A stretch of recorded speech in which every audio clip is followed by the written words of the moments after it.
This recovery is not going to be V. This recovery is not going to be U. This recovery is going to be L. No coming back. Longer than, even for those of you that have some cash in the bank, way past your cash reserves. That's how long it's going to fucking last. After World War I and after World War II, people became wealthy because they took advantage of the situation legally, morally, well, maybe not morally, and maybe not ethically, but certainly illegally. Because of the mass chaos and crises that there was in the world. It's going to be just like that now.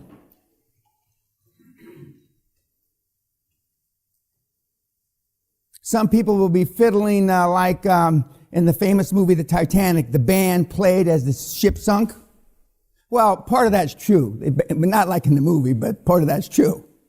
Part of that's true. When I showed the BRICS, and their businesses are dead now. They own 845 gyms. Next. They are fucked so bad. I wish them all the luck because they're going to need it. They're going to, I don't know how religious they are, but they better start praying to somebody, because if 100% of your income is from little mooches coming in the door, they're fucked. Remember how they started to say that this was a social issue, not a financial issue? But that social issue is now turning into a financial issue because now the reserves of the banks are being tested. Because people are afraid to go in to try to borrow money. And if the bank can't put out the money, that means the banks don't make any money. And if the banks don't make any money, the only way they can make money is to start to call loans. And when they start to call loans, it becomes a domino effect. And we're going to start seeing that. Because remember, this system was born of a collapsing oil market 35 years ago, where 10,000 companies went out of business. Well, now they're talking about Shell, World Shell going bust.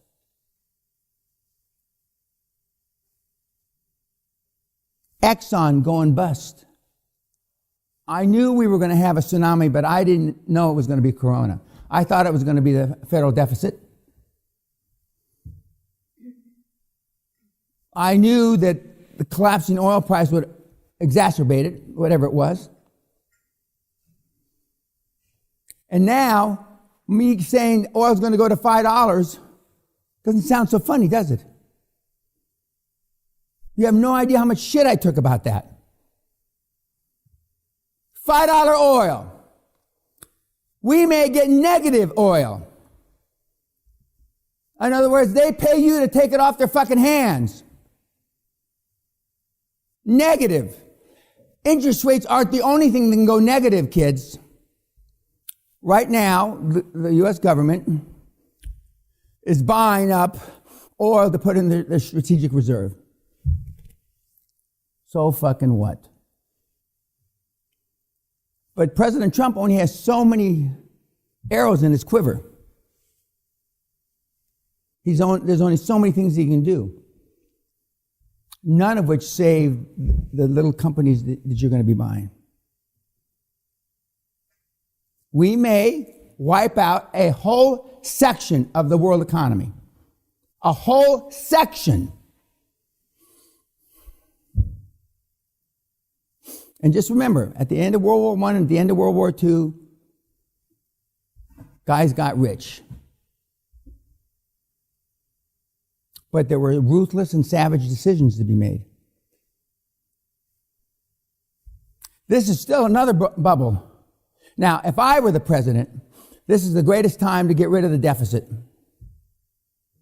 And by the way, sticking $1 trillion in the economy doesn't mean a goddamn thing. It needs to be $1,000 trillion.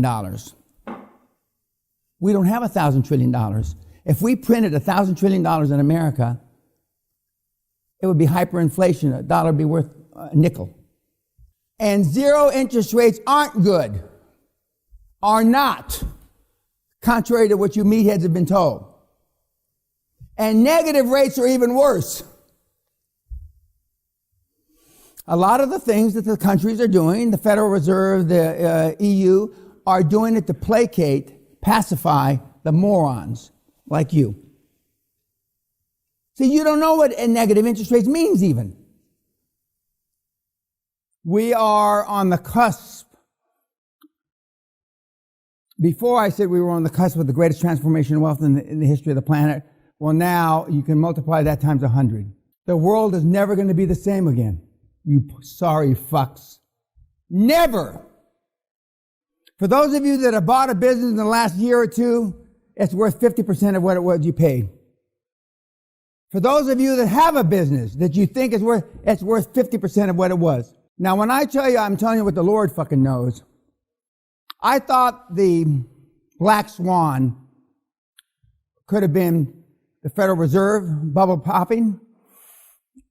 I thought before oil dropped precipitously, the oil, I didn't know we were going to get some fucking Chinaman fucking virus. And it's going to get significantly uglier in the next 6 to 36 months. I talked to a couple of you today, naively. This thing isn't going to be over in a few weeks. This thing isn't going to be over in a few months, kids. For those of you that are elderly, and there's only one guy elderly, not elderly, I mean, to me, you're all kids, but I mean, the world's never going to be the same. Never, ever, ever, ever. I predict that I will buy cruise ship boats for scrap iron, $5 a ton. When I see the news, Sally and I were having a drink, watching the BBC, and if it's on BBC, it's probably 90% accurate. People are still holding hands walking in the malls. They had to bring in the police with dogs to clear the Australian beaches. Because everybody thinks it's a fucking joke. That's good for us. If I had wished for 3 things for my 75th birthday that's coming up, Trump I already got. Low interest rates I already have. I couldn't have prayed for something better than Corona for QLA. It's just, I couldn't, if it weren't for people dying, I couldn't be happier than, I don't know whether the shit would go blind.